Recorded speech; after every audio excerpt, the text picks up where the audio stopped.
Hi there, welcome to GridMate Learning Channel. Today we will show you how to set up a search box or pivot grid.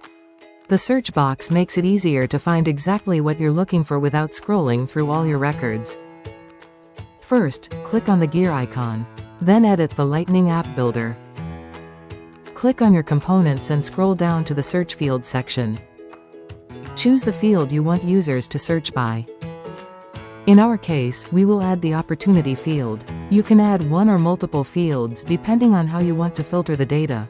You can enable the wildcard functionality to search for records even when you only know part of the value you're searching for. Once that's done, click Save, then go back. Now, let's test it out. Type the name of an opportunity in the search box. And just like that, the pivot grid instantly shows the matching results. It's fast, clean, and super simple.